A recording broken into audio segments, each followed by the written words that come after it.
All right, what's going on, Legion fans? This is our final entry for the comic perfection Dark Knight Rises. That's right. Oh, man. He rises. It almost defies logic that all three could be good. It does. I thought one of them would be bad. Oh, yeah. I mean, usually in a trilogy... Yeah. One of them's got to be bad. One of them is terrible. Usually, transparently... Usually the second one. Second one. Yeah. And in this case... Second one's the best one. Defies logic, like you said. Second one's the best one out of the three. And the third one's don't good. Third one's great. It's not it's actually I think it's the weakest technically of the three, but it's good. Technically speaking, I would say you're probably right. Here's the thing. Here's the funny thing. Yeah. I used to believe for a long time. Yeah. When I first saw it, I used to believe The Dark Knight Rises was my favorite. You were riding high on the Chris Nolan. I loved the culmination of the story. Yeah, it did. It ended everything really well. And you like endings. I love endings. Yeah. When endings are really good, I believe it caps off things in such a way that you want to know the ending more than you want to even know the story. Yeah, it's so good. That's just me. Now, here's the thing. I've come to, after watching them over and over and over again, I've come to appreciate the second film so much more. Yeah.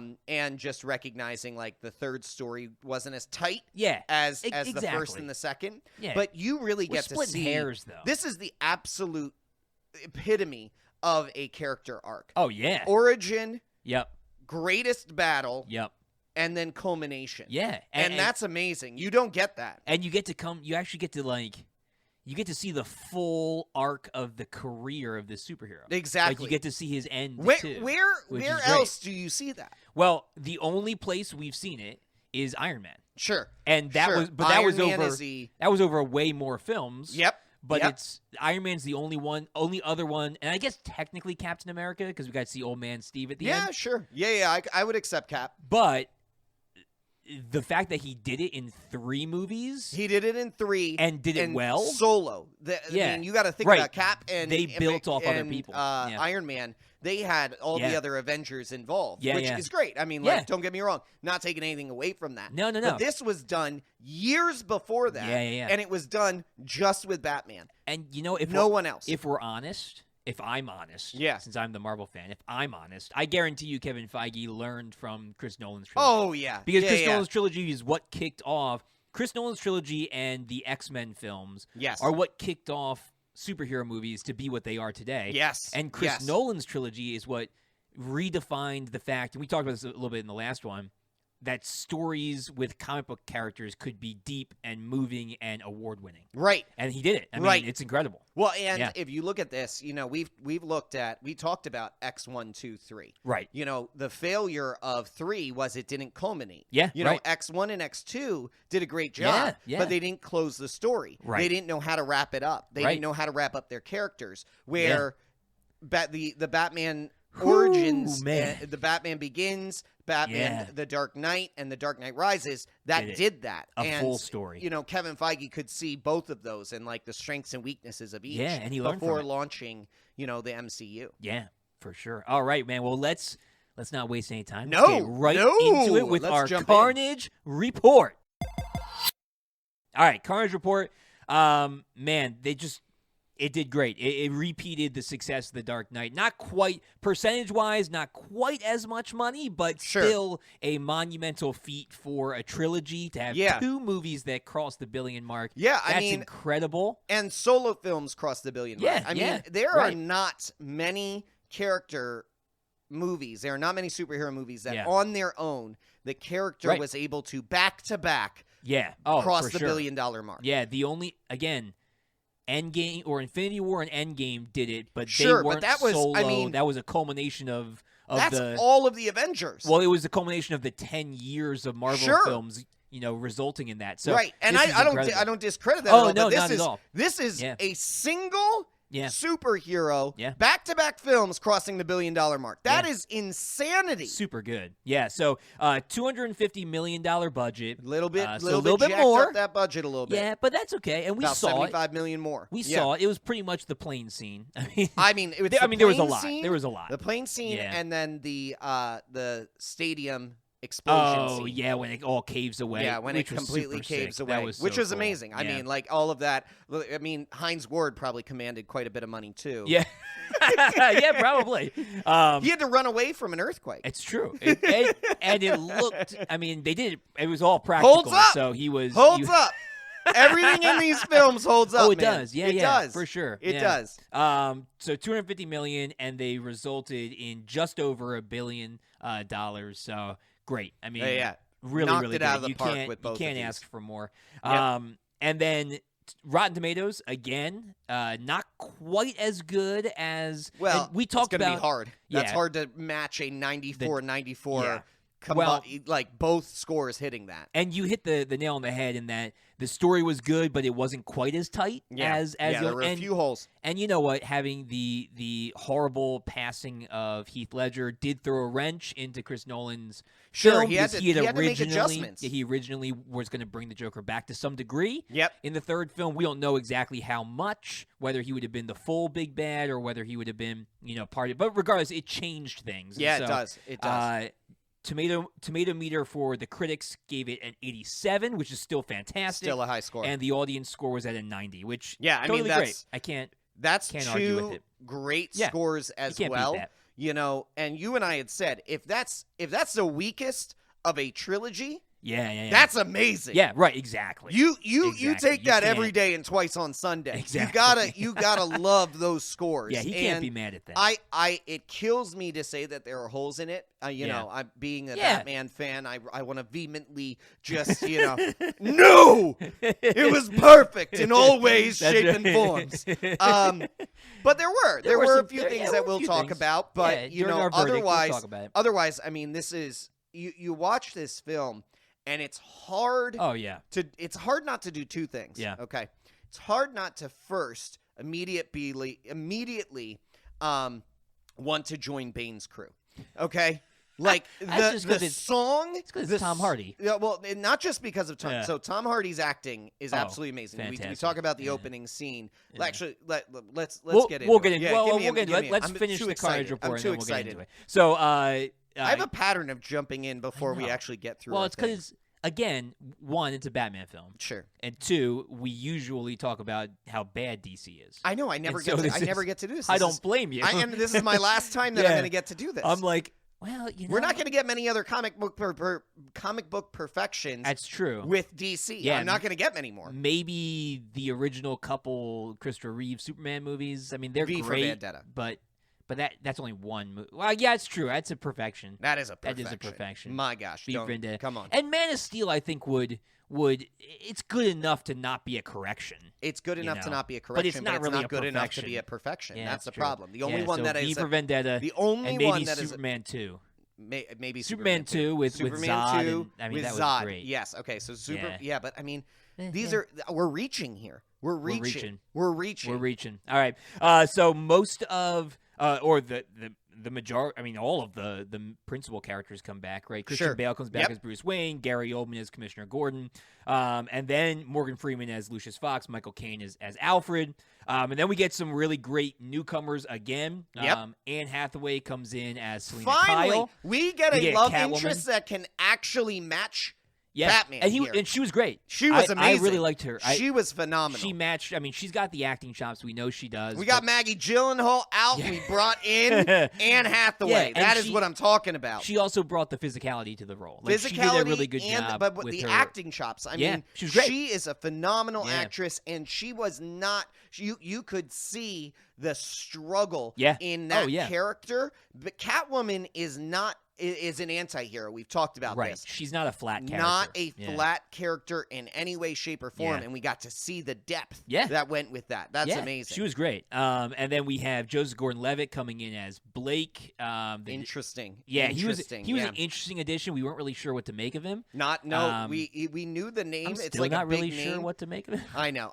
We'll talk about that a little bit. It is what it is. But we got a big name early on, and we didn't know. Right. We didn't know what he was going to be. We didn't know what he was going to do. Well, we didn't know what he was going to do literally until the end of the movie. No. And at the end of the movie, we got a tease of what he could be, and then unfortunately, he never really got to do anything. I still crave we could have another movie. I would, and we've talked about this a little bit before, like you and I personally.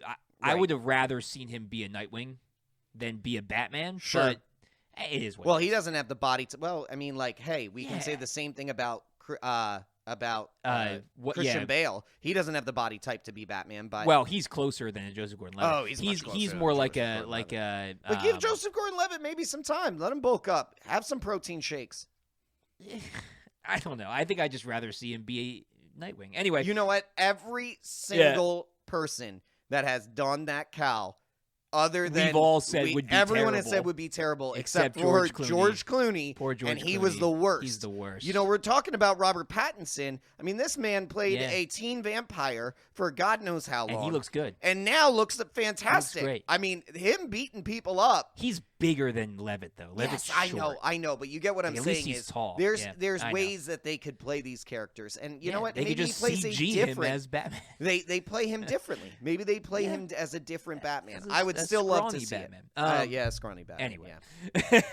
and then of course Tom Hardy comes in as Bane. My man. He was great. Phenomenal. Talk about a guy getting big, right? He he bulked up like crazy. Huge.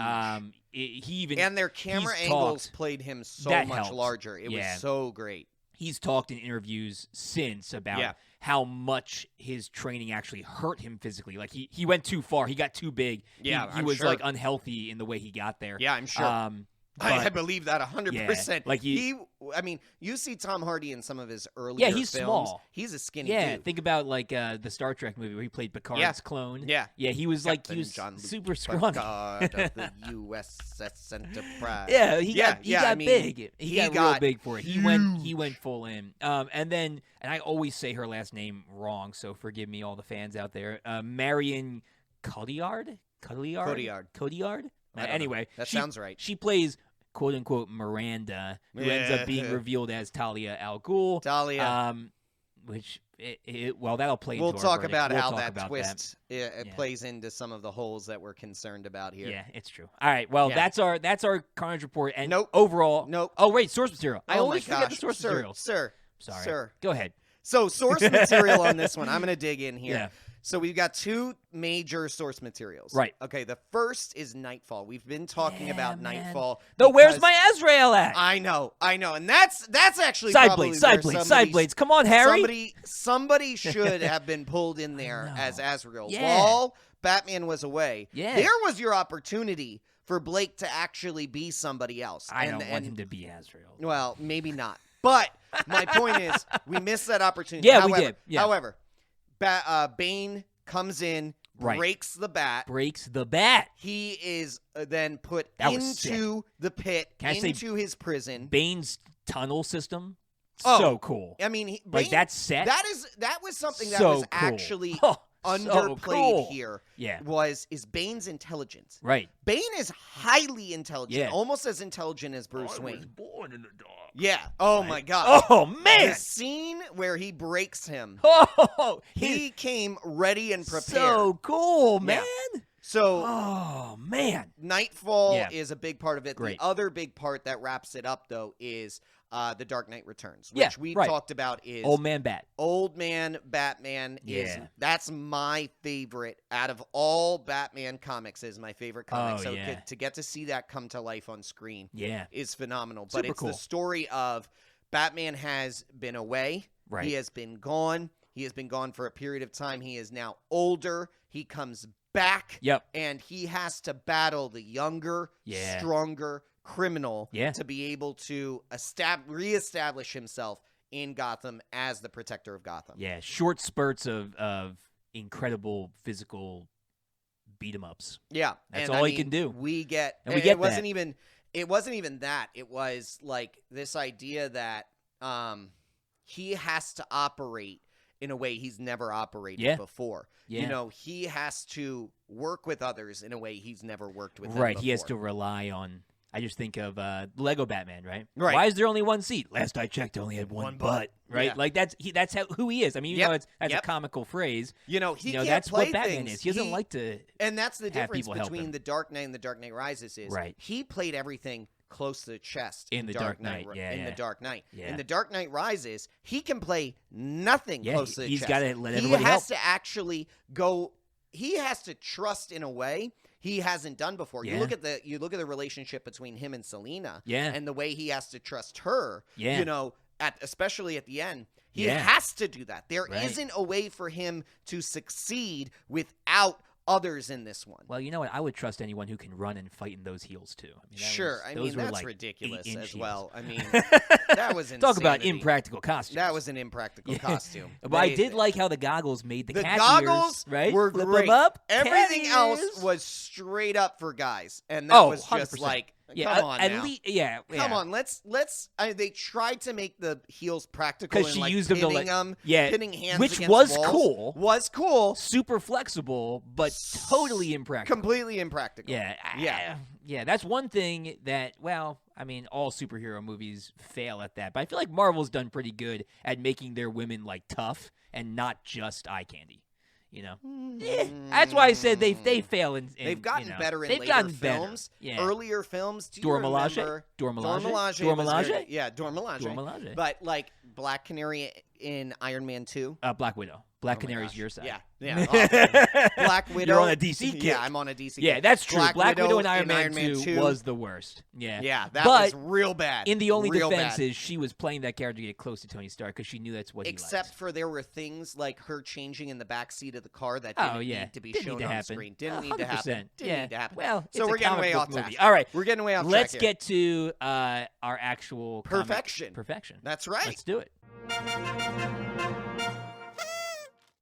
All right. So first things first, right? Yeah. What we got? The source material. The first thing that was absolutely good. perfect was the implementation of the source material and the way that it came across on the screen. Yep. So first thing, they blended two of the greatest Dark Knight or Batman storylines in history. You've got Nightfall and you've got The Dark Knight Returns. Yeah. That's an incredibly difficult story to blend. And what they did, which I loved, was, okay, I'm going to get real nerdy. Do it. Let's hear it. I love the nerd. The Dark Knight Returns storyline has the older Batman returning to a Gotham that requires him to have to come out of retirement to fight the leader of the mutants. Yeah, man. And this leader of the mutants is Bane-esque. Yeah. He totally bigger, stronger, and he is faster. He's vicious. Yeah. And brutal. So basically what they did was they took that Talks about character, like eating bones and stuff. I'll eat your bones and I'll tear you up and spit you out, right? They take Love it. that story, they take that character out and they replace him with the Nightfall Bane. Right. Bane coming in and replaces that character, and essentially you get an amazing blend of these amalgamation, stories. You get this amalgamation where it starts off with Batman knowing he has to return, knowing he has to do something, which he shied away from for a long period of time. Right. He was branded a criminal. Right. It's been difficult. Did not want to return, but knew Bane was a villain that was beyond what could be handled by the police. Gordon needed help. And he was ready to answer. Yeah. You know, he's broken, but he's ready. He saw Gordon get destroyed. Oh, yeah. And that's what causes him to return. Yeah, his friend's in trouble. And this is also where you got to see Michael Caine's character really speak against it. Yeah. He got to say, like, is this a situation that requires Batman? Right. Or does it require Bruce Wayne in a different way? Right. Well, and the whole thing, I mean, and we'll talk about more when we talk about the endings, but these movies have been character arcs not only for the main guy like Batman, but this character arc of Michael Caine's Alfred, where he's been trying to protect and save what's left of the Wayne family. Right. That's I mean, think about the end when he thinks Bruce is dead and he's like, I failed. Like this is my mission has now failed. And so this whole movie he's trying to keep Bruce safe because he knows Bruce might do something foolish, or foolish in his eyes where he won't be able to go with him to protect him. Yeah. It's great. In the Dark Knight Returns storyline, Batman comes back abruptly. Right. Unprepared, I would say. Yeah. Same way that Christian Bale returns. Yeah. He straps up Alfred talks about it. He's like, do you think you're just going to strap up, put on the suit, and just go back out and like nothing happened for 10 years? Yep. Like, he thinks so. Yeah. And that's ridiculous. Yeah, he's broken. He's hurt. He's been too hurt. I mean, you see him. Yeah. He goes to the doctor. Yep. And they're like, you have no cartilage. Right. No cartilage. You've worn it all down. You're completely beat up, destroyed. Like, doesn't he have a cane too? Doesn't he? Doesn't he? He use walks a cane? with a cane. He for walks a with long a cane period, at the which beginning. is why then he puts that ridiculous he has that brace on, where he but then that's does so like Dark a spin Knight. kick, and he like breaks the wall with his leg. Then well, that's so it's Dark real Knight. Dark Knight-esque. Yeah. And it also allows you to tap into the a little bit of the extreme that Batman is. Like in year one, there's a panel where he kicks through a tree. Right. You know, so like, but that doesn't fit in Chris Nolan's universe. So he had to give him some kind of tech that's gonna like brace his bones and allow him to do something a little more powerful. So Super you cool. see him get himself ready, Yeah. and then go into a fight unprepared. Yep. And we get to see then the Nightfall yeah. breaking of the bat. So good. And so in Nightfall, Bane breaks Bruce's back in battle. Again, unprepared for the villain that is actually facing him at that time. Right. Now, this is pretty typical for Batman. You know, Batman rushes in, typically gets his butt handed to him, regroups, and plans, and then comes back and he actually defeats the villain. That is like Batman 101. Yeah, I mean, he goes in. It's not like he's stupid. No. He just doesn't know. He doesn't know the honestly, villain yet. He needs to learn the villain. It's the detective side. Yeah. I'm probing to see he's a person. What do I need to do. He's a human. He's a human. So he has to go in. He tries his best. He fails, and then he learns from his mistakes However, and plans. The difference here is he doesn't get to walk away from this one. Literally. Normally he gets to escape with the back claw with or Alfred, powder. Come pick me up. Yeah, like I'm dying on a rooftop. Exactly. And he gets him and he heals him and he's back. He gets away somehow. Yeah. This time, absolutely not. Broken, thrown in a pit. Owned. Which is good. We want to see. Oh, yes. And this goes back to the Batman Begins. Right. It was great to see him fail. Oh, because then you start to relate with him and you see him pick himself up and learn. Why? Right. Why do we fall? Right. So we learn to pick ourselves back up. Exactly. And it's why everyone hates Superman. Right, because he never really falls. Because he's white bread. Well, that's why the Doomsday comic was so great, because it was the first time he died, right? So there was like he could actually lose. Well, whereas Batman, don't get me started on the Doomsday comic and him. Well, actually, the I don't Yellow have any. Sun. Actually, I should say that I don't have any problem with the Doomsday comic. The Return of Superman. The Return of Superman and is the my Reign problem. of the Superman. Yeah. Great. However, run. my point being, you're right. Like, he doesn't get to regroup on this one. He is then taken to the prison that Bane grew up in. Yeah, I love that. That is then our amazing arc and the culmination of these two of the greatest Batman storylines of all time.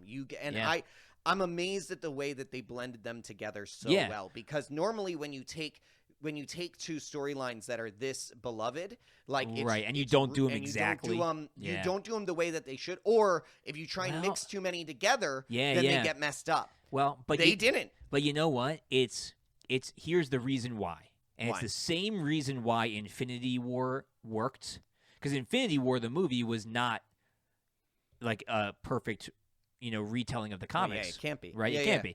So, but the reason why it works, the same way they both worked, is because both directors and both people that helmed this movement, they had a true love for the characters. Yes. Everything they did stayed true to the character itself. Yep. And everything they did pulled the best elements from the books to create a new story. You're exactly right. That's why. You're exactly right. Because you could tell that they did their homework, they knew what their characters were supposed to do, and they put it together in a true form of honor and respect and to the source material. I mean, parameters! We talk not just parameters, but I'm talking about consistency of characters and directors. Like, think about this as well. Like, with Christopher Nolan, normally somebody gets replaced along the way. Yeah, he stuck through it. He was all the way three, knew his way through, visioned it out. Yes, had to make some changes when Heath Ledger passed. Sure, but it was his him making changes. It. Yeah, exactly. Yeah. So it was what he wanted to do. Yeah. And he knew, okay, based on what my characters are dealing with from the beginning to the end, these are the changes I'm going to make. Yeah. But he also knew the source material he was going to in each one of them. Yeah. You know, he was going to the key and the best storylines of we think about this. We hit Batman Year One. Yep. We hit The Long Halloween. Right. And the Killing Joke. Yep. And we then get Nightfall and the Return and the Batman Returns, the Dark Knight Returns. Yeah, all of them. We get the best. Yeah. I don't think there's one great Batman storyline here we don't get in these 3 movies. Yeah. That is amazing. Yeah.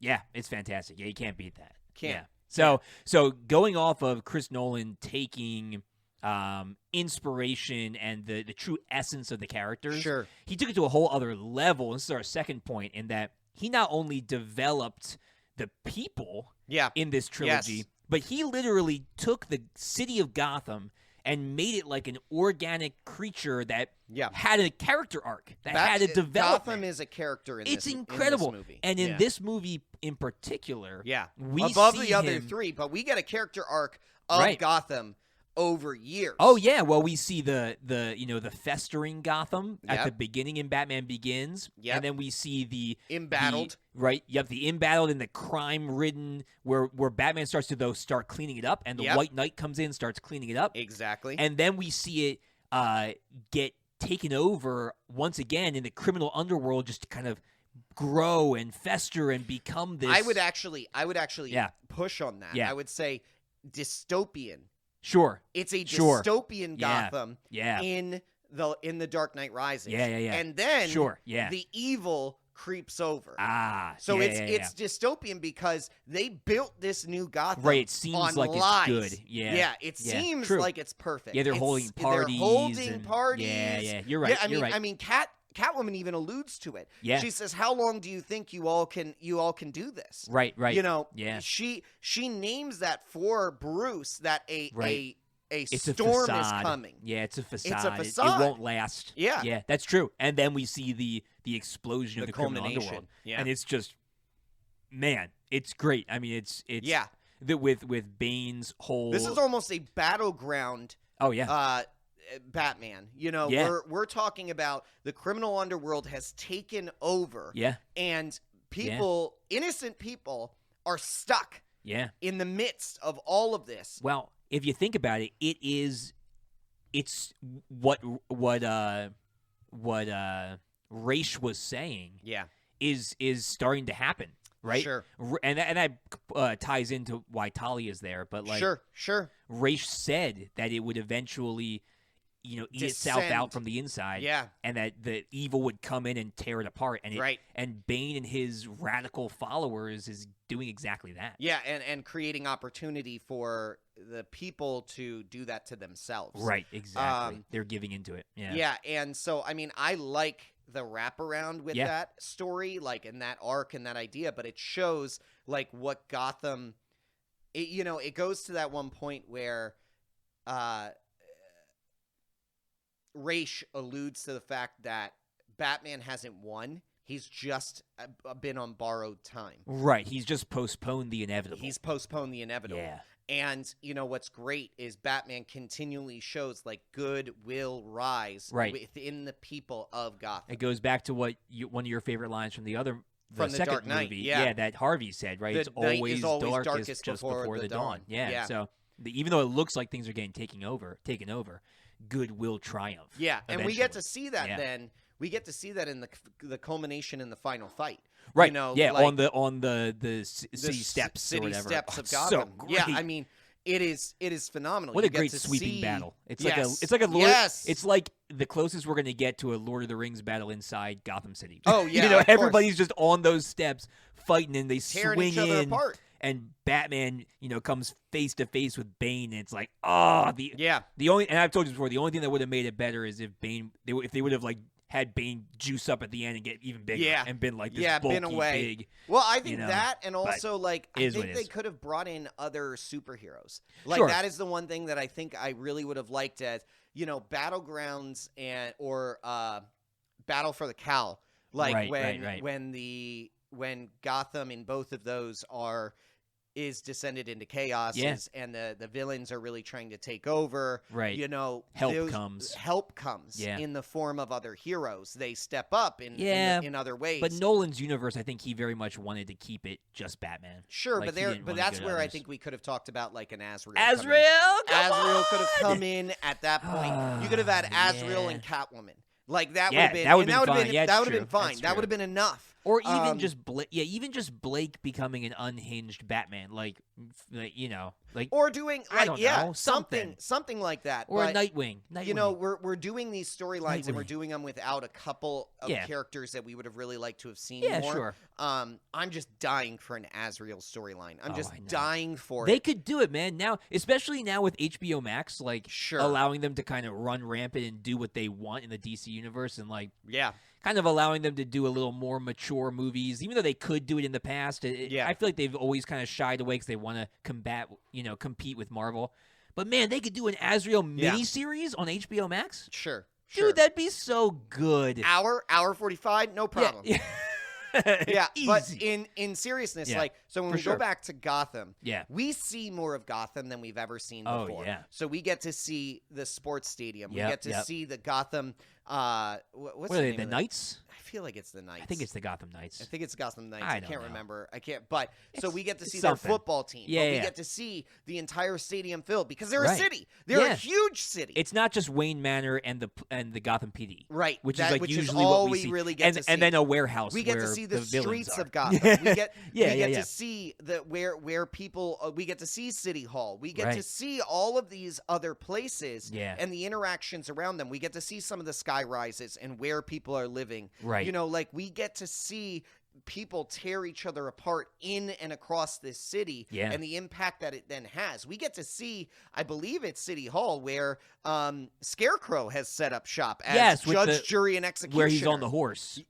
Is he? No. He's on the that's gigantic. I'm thinking about when they cut off the eye in the first movie and ride down the horse, which was sick. No, but he's on the gigantic judge's throne. He's we get to see all of that. And we get to see all of those pieces come together and how Batman and the people of Gotham interact on all of those streets, on all of those places. Right. That's just wonderful. I mean, fleshes out the world. The better part is we get to see that Gotham, for a long time, what people had thought is it's an island. They blow all the bridges because Gotham is an island. Right. And we get to see how that plays into the story as well. Yeah. And that's not just now, but it goes into the overarching story as well. Yes. Yep. That comes big into play in the end, which is our final point, right? Yeah. That the fact that this movie not only did it give us a fun ride, not only did it give us more character development, but it ended everything. Yes. So well. For me, and I know I said this, and I know other people may not agree with it, but I believe an ending makes a movie. Yes. This third movie makes the trilogy. Yeah. If you don't end these well, nothing else matters along the way. Right. And so they ended all of these characters incredibly well, they did. With the exception of one. Yeah. Well, but we'll talk about that. But what I'm saying is, and the thing is, though, it's still okay. Yeah. There are things that I would have liked to see that didn't happen, but I'm not mad about it. I'm not, I'm still not good. Angry. It's still good. Are there things I would have liked to have seen? Sure, but I'm not angry about what we got to see. Exactly, and that's the biggest thing, is that even in their quote-unquote grievances, it was still good. It just wasn't like, it's more preference related than like actually not good. We get to see Batman wrapped up incredibly well. Honored now by the city. Yes. We get the statue is unveiled in the was that the precinct, or I don't remember where it was. I don't remember where it was. I think it was in City Hall. I don't remember. But wherever, but we get to see him being so honored. Cool. Yeah. We get to see. Have you just real quick, have you noticed the little tribute when they unveil the statue? No. So when they unveil the statue, they show an aerial view of the statue being unveiled. It is the chairs and the color scheme and the statue is reminiscent of the first clown masks the Joker wears in really? The Dark Knight. Yeah, it's like the look at Christopher Nolan. I know. My gosh, the seats below the statue are in an arc like a smile, and they're red padded seats. The seats above the statue are in two eyes, and they're blue padded seats. And then the statue is the nose in the middle, and the floor is white in the shape of like an octagonal head. I need to then now. You gotta look back at the freeze frame. It's super sick. Yeah, but so they get a good ending to Batman and his legacy. We get a good ending to Batman and his legacy. Lucius. Yeah. We get a great ending to Lucius. Yeah, he is distraught. He believes he has lost his one of his sons, and like a son to him. And that it's his fault. And that it's his fault. That his the autopilot doesn't work. Right. And he handed it over to Bruce. And then we find out that a patch was done. And Lucius is redeemed. Fixed it. Bruce fixed it. He thinks everything, man. He thinks exactly. He's a great detective. I mean, I love it. And then we get to see Gary. I should say Oldman. Gary Oldman. But we get to see we get to see Commissioner Gordon. It's just one and the same. We get to see Gordon and him getting to be able to say goodbye to an old friend, but then finding the bat signal. The chill. No, not. Yeah. I'm not even talking about that part. Yeah. I love the better that part. Is when he describes what a hero can be to him. That is actually the better culmination. So, when he's reading Bruce's... he finds the bat signal. Oh, but when he is talking to Batman, Yeah. and Batman talks about who a hero is to Gordon. It's like, it's you, man. And he discovers Yeah. that he's Bruce. Yeah. Oh my gosh. So good. Yeah. Oh, it's so great, man. And that Batman's hero is Gordon. Yeah. That's amazing. And the levels of emotion that Gary Oldman portrays through that, and through reading the eulogy at the graveside, and then finding the signal, and it's just, oh man, it's so good. Man. Everything is so good. Alfred. Yeah. Alfred's story of what he desired to have happen. It happened. Happens. It happened. We get the perfect ending. Yeah. To a story here that has been built over 3 movies. Yeah. And we get to see that culminate so well. It was so great. Yeah, you can't ask for a better way to allow this version of Bruce to step out. Well, say goodbye. Yeah. It's to say over. goodbye it's good. in the only way that I could see Batman really being able to walk away. I don't need more. More. I'm good. Well, it's good. I mean, I could always have more. Not from that version of Batman. That's what I'm talking about. about. I don't need more from Christian Bale's Batman. That's what I mean. We saw the perfect arc. Right, you're right. Start to finish of Christian Bale's Batman. Yes. And it's like, I don't feel like I need more. I don't feel like I'm lacking anything. It's or like, from any of those characters. Yeah. I could always use more Michael Caine. Oh yeah, well, of course. But he's, I mean, he reads me to sleep every night. No, I'm kidding. That's creepy.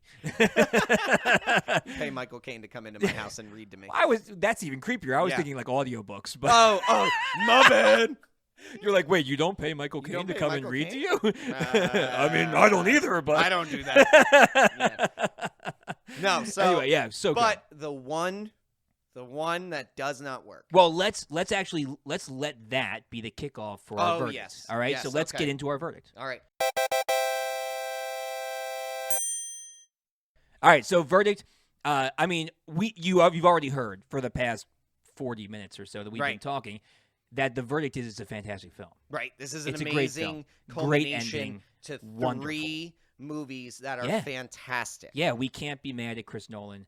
Thank you very much, Chris Nolan. Yes. We love you. Yes. It's great. And we wish you had been the Godfather over we wish DC you'd do universe. more. We wish you would. But we respect the fact that you don't want to. Sure. So because do it. You did perfection. Good on you. Yeah. You did perfection. Yeah. So why would you come back and why would you risk it? You already did a great job. Yep. So we loved it, but there are a few things that on as this fans, film, just on this one, that as fans we would have liked to see as preferences, but it doesn't take away from the fact that it was a fantastic movie. What we're saying are holes that maybe could have been a little bit better. Sure, and again, it was kind of a rush job because things changed, and things had to change on him. But there are a few things. Hindsight's 20/20. So the first one being, Bane is done dirty at the end. He is. Okay, poor Bane is. Yeah. Bane is highly intelligent. Yeah. He is one of the Dark Knight's greatest nemesis. Nemesis? Nemesis? I think so. Okay. We'll go with that. Either way, he's one of the greatest villains. He's a bad guy. He's one of the top of the rogues. Villains. Exactly. Yeah. He's up there on the rogues scout. Yeah. And to have him then be swept out and replaced by Talia at the end, it just doesn't work. Yeah. It just doesn't work. And the problem also is his death. So he's killed by Catwoman on a bat pod. And that's it. Actually, no, they should be having the epic battle and, that whole storyline. He should have grabbed that bat pod and flipped her. Yeah, something. There should have been more to that. Yeah. And he's done dirty by Talia being the one who comes in and grabs the glory at the end of the story. And I get that they wanted to... I know what I get they wanted to bring Raish back into it. Yep. But you know what? They made Bane a radical with that group. They just keep the storyline. Don't have it be a twist with Talia. Just have him be exactly what they thought he was. And have Talia or whatever her other name was. I don't even remember. Maria or something. Miranda? I don't know. Miranda. Was that Miranda. what it was? Mm-hmm. I closed the tab. Yep. But have her just be the contrary love interest between him and Selena, the safe love interest, because that's what she started as. It was kind of or have her be a love interest between Bane and him.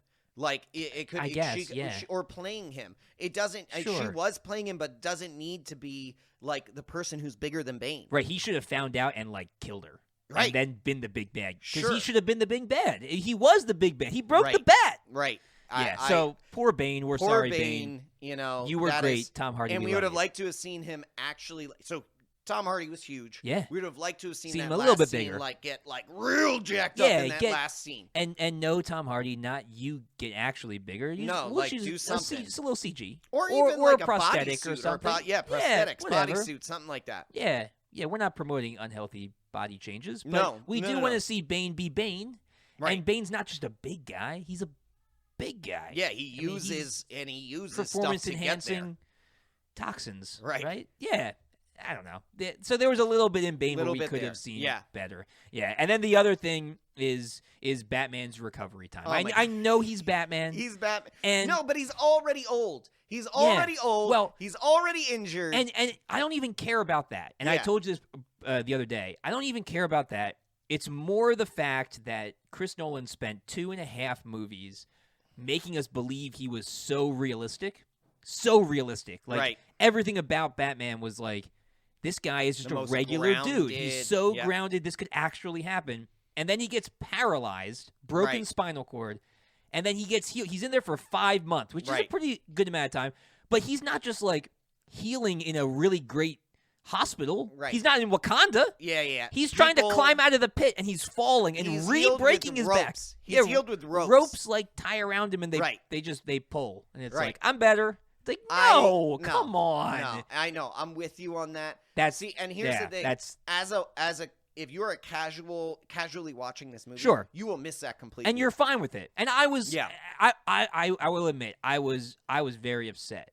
But I went and saw it. You will miss that completely. It's great. It's great. Still so good. But you will miss that completely. The timeline, until it's pointed out to you, you're oh no, that can't happen. Right. Yeah. Then you're wait a minute. It needed to be longer, but I don't know if they could have done a longer time frame with the bomb and everything. Well, they should have just worked out in the same way. I don't think it would have, and that's why they kind of had to do that. Right. But what we said before, they should have just brought in Azrael. Right. Azrael should have helped him. Right. Or somebody, Blake should have helped him. Right. Whoever Blake is, whoever he becomes, somebody Robin, else helps Batman, him. whatever. He's old. Yeah, she helped him. He's not the same Batman. Yeah. I don't those are our two. Those are our two. Not grievances, even. No, it's just preferences. Faux pas. Things we would have rather had if it was to. Here's what I'll say: to put it on the level of The Dark Knight. Yeah, those two things should have been addressed. They needed to be solved, but they weren't addressed, and so instead of being the absolute best of the three, it became a good movie, a great movie. It was a great movie. Don't you dare! You put some respect on this. Well, you know what? But when you put it in light of Batman Begins and The Dark Knight, it's true. It's hard. It's hard, but you can't. But you got to look at other movies. You can't, sure. I mean, think about this. Look at the critic score. Like, think about all those things made over $1 billion. Like, super good. Your comparison point isn't the same. Like, you got to think about that. You're right. It was a great movie. It was a great trilogy. Great movie. Good on you, Chris Nolan, man. Yeah, so good. I want to just say thank you, Patreon fans, for choosing this. This was wonderful to it was do a joy perfection around. It to was talk about movies we like. About things that we enjoy.